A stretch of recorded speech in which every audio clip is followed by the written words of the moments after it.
Salut, mă numesc Wiseman, sunt un utilizator nou pe YouTube și ca drept prim video al meu aș dori ca să vorbim puțin despre noua pagină YouTube, despre evoluția site-ului YouTube și tot felul de chestii.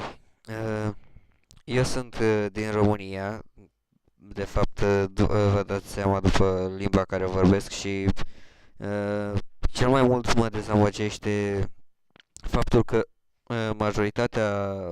majoritatea uh, românilor din ziua de astăzi, mai special tinerii, se uită din ce în ce mai mult, de fapt se uită mai mult la manele decât orice alt lucru interesant, cum ar fi, să zicem, un gen de muzică cu adevărat captivant sau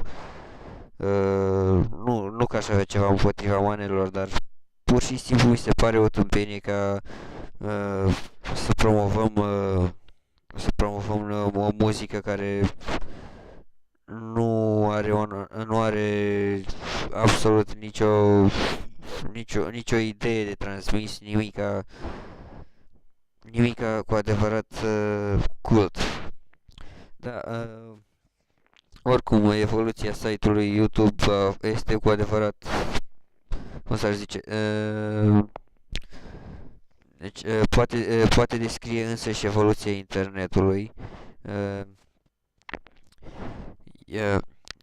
uh, YouTube-ul de când s-a înființat a revoluționat internetul și devenise la un moment dat, țin minte că devenise o concurență pentru însăși Google.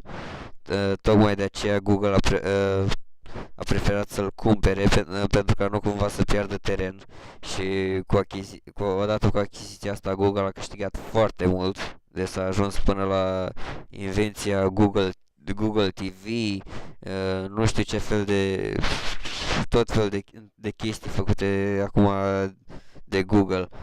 Uh, ce, ce pot să zic? YouTube-ul a schimbat cu adevărat fața internetului,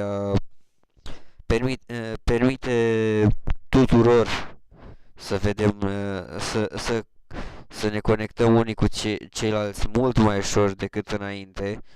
Uh, Informația circulă mult mai repede dar acest lucru are și rele și bune.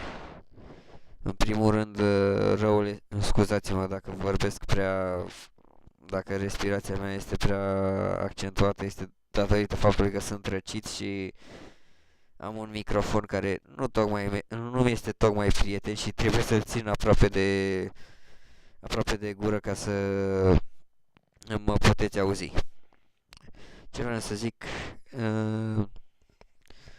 în legătură cu site-ul YouTube, știți că înainte arăta, nu știu, avea altă configurație. În primul rând, adresa apărea în partea dreaptă a ecranului, acum s-a schimbat, apare sub ecran. Nu știu, poate mai sunt încă utilizatori cărora le apare în formatul cel vechi, dar mie mi-apare în formatul cel nou. Uitați, aici mi-apare numele sub video.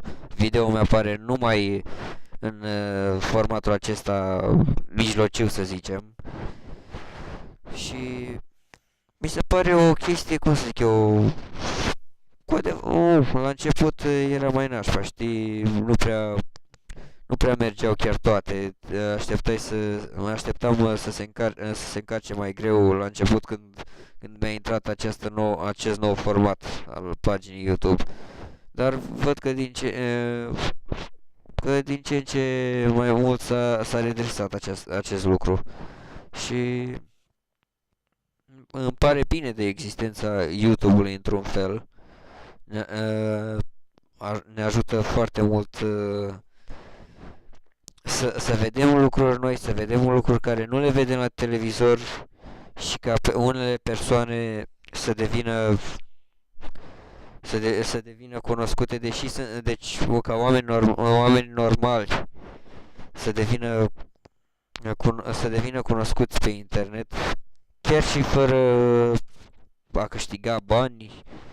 Deși am auzit că se câștigă bani și pe YouTube, dacă devii partener sau dacă dacă câștigi un anumit număr de vizualizări sau de degete în sus, thumbs up sau așa ceva.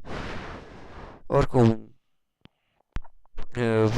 voi încerca să continui să fac videouri.